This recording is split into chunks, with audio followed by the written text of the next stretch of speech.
Hello दोस्तों, राधे राधे, सुप्रभात। कैसे हैं आप लोग? उम्मीद करते हैं आप लोग अच्छे होंगे, मस्त होंगे। हम भी आप सबकी कृपा से बहुत ही अच्छे हैं और भगवान से यही प्रार्थना करती हूँ कि आप लोग भी अपने जीवन में खुश रहें, स्वस्थ रहें, मस्त रहें और खूब सारी तरक्की करें और अपने परिवार का ख्याल रखिए। तो फिर मैं आ गई हूँ एक नई वीडियो के साथ। आप सभी को हमारी तरफ से आज नमस्ते। ना मैं जहाँ से वीडियो एंड की थी मैं वहीं से स्टार्टिंग कर रही हूँ। तो यहाँ पे जो मैं लेके आई थी मार्केट से, ये मैरीगोल्ड, ये येलो है, कुछ ऑरेंज है। तो इसे ना घर पे जगह नहीं थी और घर की मिट्टी थोड़ी सी अलग है। तो फिर हमने सोचा ना कि खेत में, वहाँ पे देखा था आप लोगों ने, वहाँ पे मैं लगाई थी तो बहुत ही अच्छा खिल रहा था, लेकिन वो छोटे वाले मैरीगोल्ड थे और ये बहुत बड़े बड़े खिलेंगे। तो ये सारे बीज ना मैं येलो वाले अलग और मैं वो ऑरेंज वाले अलग, तो दो मैंने ऑरेंज लेके आई और दो येलो। तो इन सबको अलग अलग मैं इसी अरहर के खेत में डाल देती हूँ। तो यहाँ पे अच्छे से जम जाएगा पौधा ना, तो फिर मैं इसे लेके जाके घर पे गमलों में लगा दूँगी। मैरीगोल्ड तो कभी भी लगा सकते हैं। आलू के खेत के साइड में लगा रही हूँ। ये मेरा हथियार है।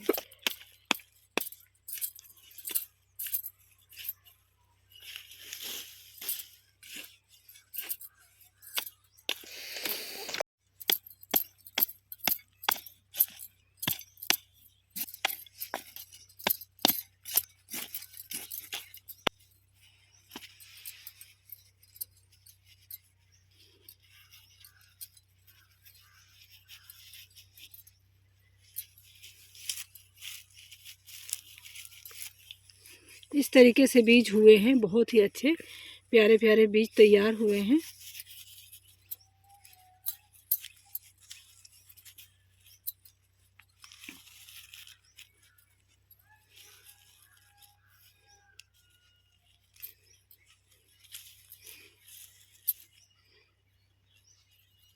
जो इस पेड़ के साइड है ना, वो ऑरेंज वाला है और जो इस साइड रहेगा ये येलो वाला रहेगा।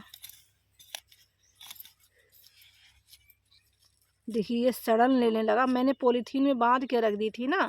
तो ये देखिए, ये बहुत ही अच्छा मैरीगोल्ड लगता है। मुझे तो इतना प्यार है फूलों से कि मैं क्या ही करूं। मेरा बस चलता तो मैं 1 एकड़ तक फूल की खेती ही कर लेती। अब देखते हैं कितना जमता है और कितना नहीं जमता है।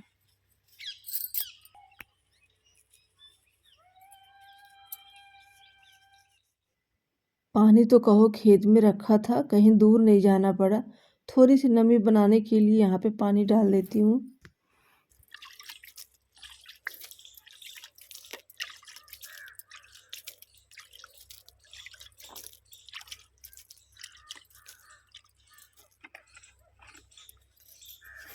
यहाँ पे देखिए इतने बड़े बड़े हमारे आलू हो गए। जीविका, जीबी, देख इतने बड़े बड़े आलू हो गए।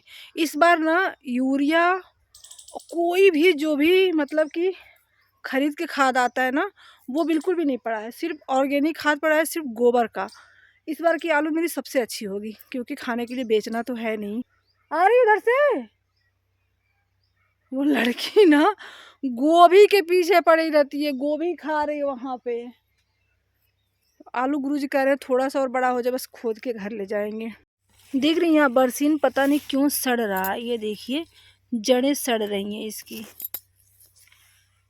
तो सोचा इसको जल्दी जल्दी काट, पता नहीं सर्दी की वजह से सड़ रहा कि क्यों सड़ रहा। देखिए जैसे लग रहा है कोई दवा मारी गई हो इसमें, जलन वाली, जलने वाली।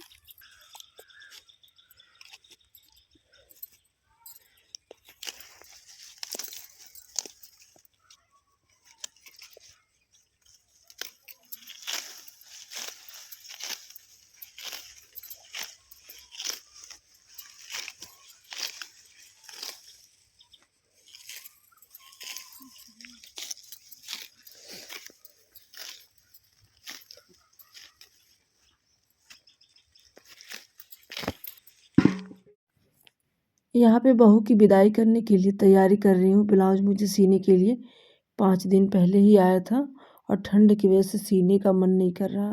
लेकिन अब ऑर्डर है, 4 पैसे कमाने हैं, तो सर्दी तो नहीं देख सकते ना। तो यहाँ पे 3 ब्लाउजें मिले थे मुझे सीने के लिए।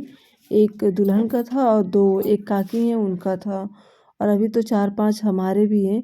लेकिन सर्दियों में सीने का बिल्कुल भी मन नहीं कर रहा। सर्दियाँ बीतने के बाद ही अब सिलाई करेंगे।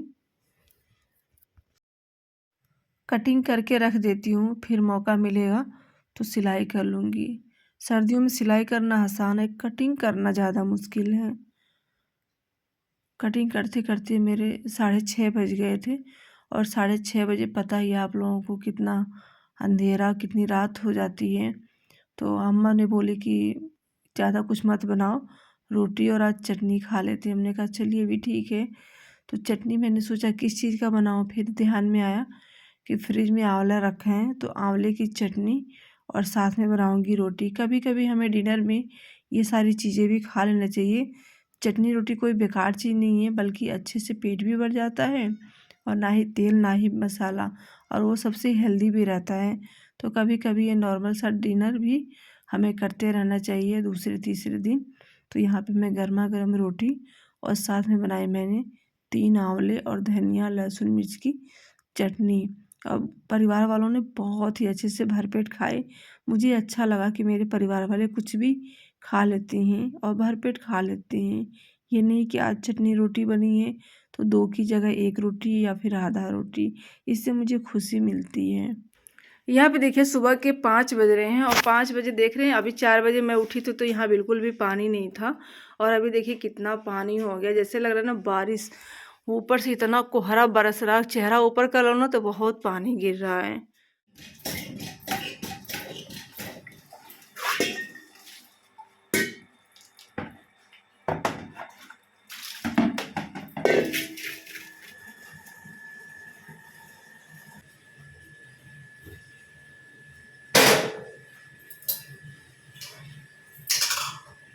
तो फ्रेंड्स यहाँ पे मैंने रख दिया पानी गर्म होने के लिए।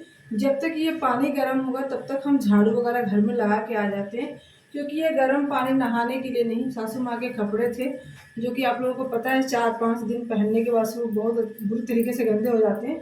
तो मैंने सोचा नहीं ये गर्म पानी रहेगा तो जल्दी से हम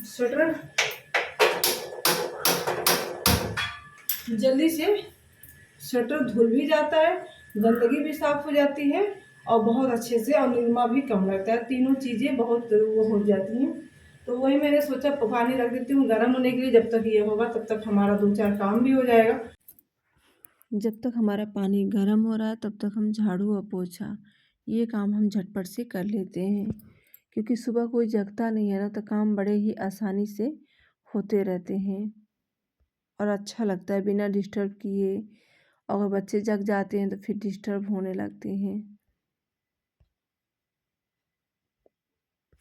जो बारिश रात को हुई थी उससे कचरा बहुत ही ज़्यादा हो रहा था, तो हमने सोचा चलो इसको पोछा लगा देते हैं। तो झाड़ू तो अंदर लग गया, यहाँ पे पोछा भी लग गया, पूरे घर का भी मैंने पोछा लगा दिया। एक ही चीज़ की वीडियो बनाओ तो वीडियो बहुत लंबी हो जाती है, इसलिए काट छाँट के वीडियो को बहुत भी छोटा करते करते ना, फिर भी ब्लॉग है तो थोड़ी बड़ी हो ही जाती है, तो कोई बात नहीं। तो यहाँ पे पोछा वगैरह सब लगा देती हूँ, और सूखेगा कम, गीला ऊपर से बरस ही रहा है, अभी कोहरा बहुत तेज़ बरस रहा है। उसके बाद से यहाँ पे हमने पानी जो गर्म किया था उसमें अम्मा के सारे कपड़े धो लेती हूँ। 4-5 स्वेटर थे और उनकी साड़ियाँ थी, तो अम्मा एक दिन छोड़ के नहाती हैं, और एक दिन छोड़ के हमेशा आग तापने से ना कपड़े बहुत ही ज़्यादा गंदे हो जाते हैं। राख से हमेशा कभी छू लो कपड़े तो वो गर्म पानी के बिना नहीं साफ़ होगा। तो वही मैंने सोचा था, कल अम्मा बोली थी कि गर्म पानी करेंगे फिर कपड़े धो देना। तो अगर सारा काम करने के बाद से हम कपड़े धोते हैं तो जो पहने रहते हैं ना वो भी गीला हो जाता है। उससे अच्छा है नहाने से पहले जितने भी कपड़े होते हैं मैं धो लेती हूँ, फिर बाद का लफड़ा मैं नहीं रखती। फिर अगले दिन जब होगा जो आज का कपड़ा फिर रहेगा, फिर उसको अगले दिन मॉर्निंग में ही धुल लूँगी। और बार बार सर्दियों में कपड़े धोना ना, जो कपड़े पहने रहो बहुत बुरी तरीके से गीले हो जाते हैं, तो फिर ठंड लगने लगती है। और आजकल सर्दी इतनी ज़्यादा पड़ रही है, इतनी ज़्यादा पड़ रही है कि हालत ख़राब हो गई है, बहुत ही ज़्यादा। फिर हम हाउसवाइफ को कोई फ़र्क नहीं पड़ता, सर्दी हो, गर्मी हो, बरसात हो, भीषण गर्मी, भीषण बरसात या फिर भीषण भयंकर ठंडी हो, इससे हमें कोई फ़र्क नहीं पड़ता। हमारे जिम्मे जो काम आते हैं वो काम हमें करने हैं। तो हो जाती है हम लोगों की सुबह की शुरुआत ही ढेरों काम के साथ। फाइनली हम नहा धो के आ चुके हैं और यहाँ पे मैं नहा के और सबसे पहले मैंने चावल रखा और सब्जी बनने के लिए रखा और उसके बाद से मैं चली गई थी पूजा करने। तो पूजा करके जस्ट मैं अभी आई हूँ। आज भी मैंने धीमी करी थी। बच्चों ने बोला था कि मम्मी आलू मटर की सब्जी और साथ में चावल बना देना, क्योंकि सुबह सुबह रोटी खाते नहीं है जल्दी। तो हमने कहा चलो, आज इसमें चावल इतना ज़्यादा पसंद आ रहा है, साग के साथ, आलू मटर की सब्जी के साथ। तो ये सारी चीज़ें, तो मैं यहाँ पे सब्जी और चावल ये मैं रख के नहा के रख के चली गई थी। जस्ट अभी आई हूँ। तो मैंने आँच अभी धीमी कर दी थी, अभी मैंने तेज़ कर दिया और 5 से 10 मिनट में मेरा खाना बन जाएगा। और रोटी तो सिर्फ हस्बैंड जी के लिए और सासू माँ के लिए बनानी है, बस इतना सा। चल रही मैं हाथ पैर सेकने, बहुत लग रही है ठंडी। तो बाहर मौसम बहुत तेज़ हवा चल रही है। अम्मा कह रही आके पहले हाथ पैर सेलो। हमारे घर में सबके सब अभी सो रहे हैं, सिर्फ हम सास बहू जगी हैं और सब अभी सो रहे हैं। अभी सुबह के ना पता है 7:30 बजे हैं। 7:30 बजे नहाना धोना, कपड़ा धोना, खाना, लगभग 8 बजते बजते सारा काम फिनिश हो जाएगा। तो सुबह उठने से थोड़ा जल्दी हो ही जाता है। जीविका भी देखो अभी उठ के आई है, ब्रश कर रही है। हमारा ब्रश किचन में होता है। देखो ये ब्रश करते करते किचन में आ गई, अभी जस्ट उठी है। ऐसे होता है हम सास बहू का रिश्ता। देखिए यहाँ पे क्या हो रहा है। दे चाटे दे, 4 गो दे। जीविका कम नहीं दे, जीविका कम में से बीन के धरो डाल देगा। तो यहाँ पे हम जब आए थे तो थोड़ी सी होती रहती है हम सास बहू में, कभी प्यार कभी तकरार। सास बहू का रिश्ता ही बना है, थोड़ा प्यार थोड़ी तकरार से। और यहाँ पे आ गई थी और खाना खाने के लिए हमने कहा चलो इसको दूध और भात दे देते हैं। खरीद के लाते हैं लेकिन जब भी आती है थोड़ा इसको भी दे देते हैं उसी में से। और यहाँ पे इसको लगी थी भूख, और जब से इसको खिलाने लगे हैं ना, जब से ये माँ बनी है ना, तब से इसको बहुत ख्याल रखते हैं। 3 टाइम इसको खाना भी देते हैं। और ये हमारे घर के आगे पीछे ही रहती है। तो लेके आए ना तो गरम गरम था, तो डर लग रहा है इसको कि कहीं मुँह न जलना। तो सोच रही है खाऊं कि ना खाऊं। तो भूख तो लगी ही थी और देखिए कितने मज़े से खा रही हैं। और ये हस्बैंड जी खा रहे हैं, थोड़ा और दे देंगे। तो दूध भात ज़मीन पे पड़ते ही हो गई थी ठंडी, और सर्दियों का मौसम तो है ही, तो इससे भरपेट खाना तो हम ही दे देते हैं। और भी गांव में किसी के घर जाके खा आती है। और यहाँ पे शाम का टाइम है, तो यहाँ पे जो बन रहा था ना सोख्ता, तो उसका यहाँ पे मटेरियल कुछ था, वो यहाँ पे मिलाया गया था, गिट्टी सीमेंट वगैरह। तो दूसरे का बन रहा है, मेरा नहीं बन रहा है। तो वो यहीं पे था, अच्छा नहीं लग रहा था, हमने कहा चलो इसको साफ़ कर देते हैं।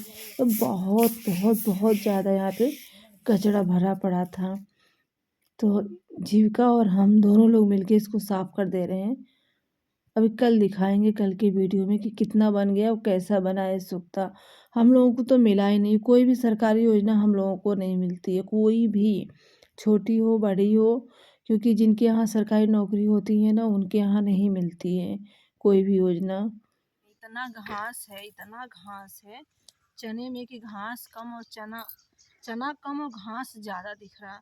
और हाथ भी काम नहीं कर रहा, इतना कोहरा पड़ा है, किसी पे इतनी सारी पानी है, हाथ एकदम गल रहा है। तो हमने सोचा, चने का साग खोट रही थी तो हमने सोचा थोड़ी घास भी निकाल देती हूँ और इस चना भी जल्दी से तैयार भी, धूप हो जाएगी तो बहुत अच्छे से चलेगा। तो मैं चने की साग खोटने वाली थी, लेकिन हमने कहा चलो पहले घास साफ कर लेते, उसके बाद से चने का साग खोटेंगे। लेकिन इस तरीके से घास रहेगी तो जो भी इसकी पोषक तत्व रहेंगे ना, वो सारा घास ही ले लेगा, हमारी फसल को कम मिलेगा। तो इसीलिए बैठ के और इतनी ठंड में इसे साफ कर रही हूँ मैं।